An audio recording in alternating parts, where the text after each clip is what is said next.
बहुत बड़ी संख्या में 3-4 किलोमीटर के अंदर बहुत सारे लोग जहरीली शराब पीने से उनकी मौत हो गई है।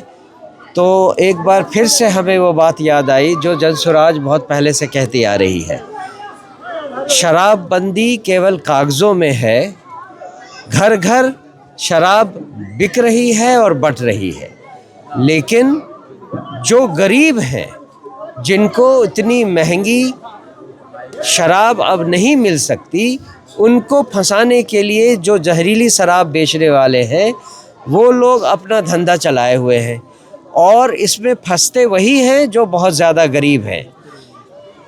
मुझे नहीं मालूम कि सरकार कब जगेगी, कितनी और मौतें होंगी उसके पहले सरकार जगेगी कि शराबबंदी को इमीडिएटली ख़त्म करने की ज़रूरत है, जिससे कि आम आदमी की ज़िंदगी कम से कम बच सके। ये महिलाएं जो यहाँ पीछे रो रही हैं, इनसे ज़रा पूछिए क्या वो शराबबंदी चाहती हैं या नहीं चाहती हैं। उनके पति जो जहरीली शराब से मर गए, जिनके भाई जहरीली शराब से मर गए, जिनके बेटे जहरीली शराब से मर गए, क्या उनको नहीं लगता है कि शराबबंदी नहीं होनी चाहिए? अगर शराब नहीं बंद होती तो इन सब की ज़िंदगी बच सकती थी और जिनको जिनको भी ज़रूरत है उनको ऑफिशियली जो ऑफिशियल आउटलेट है उससे शराब मिल सकती थी और जो चीज़ पहले 100 रुपये में मिलती थी आज 400 रुपये में मिल रही है। इससे जिनके जेबें गर्म हो रही हैं वो सब नहीं चाहते हैं कि शराबबंदी उठे और सरकार पिछले 9 सालों से लगातार इस बात के पीछे पड़ी हुई है कि वो शराबबंदी चालू होनी चाहिए, लागू होनी चाहिए।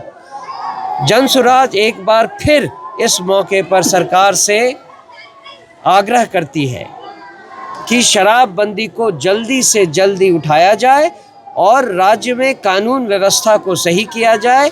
सुशासन जो प्रशासन में होना चाहिए कि जहाँ कहीं गलत हो रहा है वहाँ वो जल्दी से पहुंचकर उस गलत काम को रोके जिससे मासूम जानों को बचाया जा सके।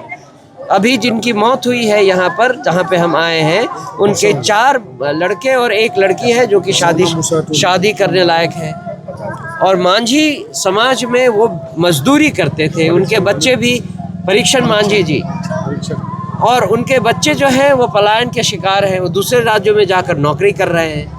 मतलब ये सारी की सारी चीज़ें ऐसी हैं जो बिहार के एक घर में नहीं, हज़ारों लाखों घरों की यही हालत है। और जनसुराज शुरू से कहती आ रही है बिहार में अगर व्यवस्था को बदलना है तो सबसे पहले पलायन को रोकने की ज़रूरत है और उनमें से एक चीज़ है शराबबंदी। हम फिर से एक बार सरकार से दोहराते हैं कि शराबबंदी के कानून को जो केवल कागज़ों में है उसे खारिज करें और लोगों को राहत दें। दो छोटा छोटा सवाल रहेगा।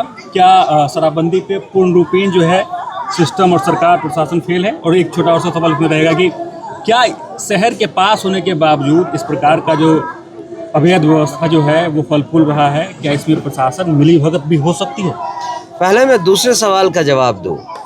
निश्चित रूप से ये जो हो रहा है, कहाँ से शराब बिकी, किससे शराब ली गई, ये पता करना प्रशासन के लिए बहुत मुश्किल नहीं है।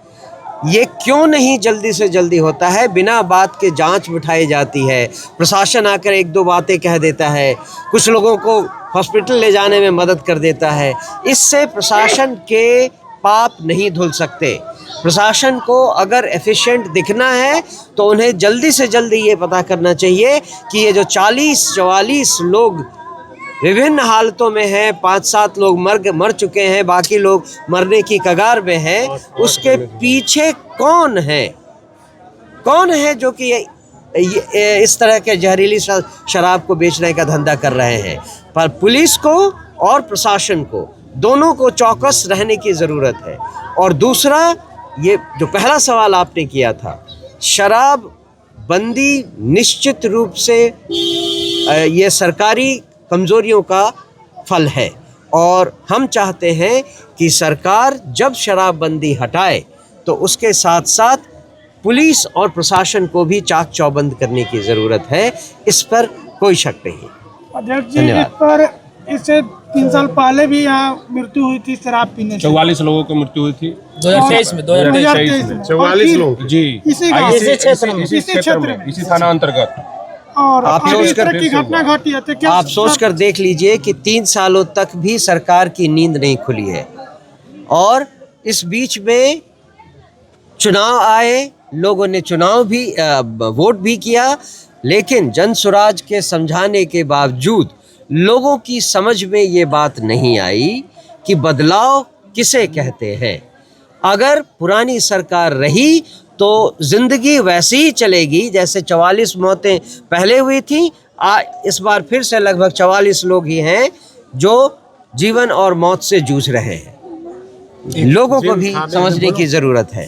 जी, जो आज मौत हुई है, अभी तक जो सरकार जो सूचना आई है उसमें 5 लोगों की मौत हुई है, 1 दर्जन लोगों के आंख का रोशनी चला गया है और लगभग 2 दर्जन लोग अस्पताल में भर्ती है।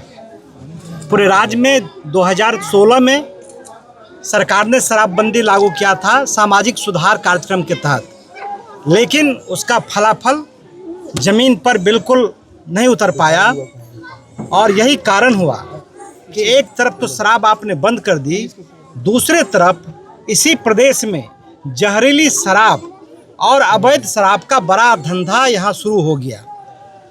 सरकार रोकने में इसीलिए विफल है।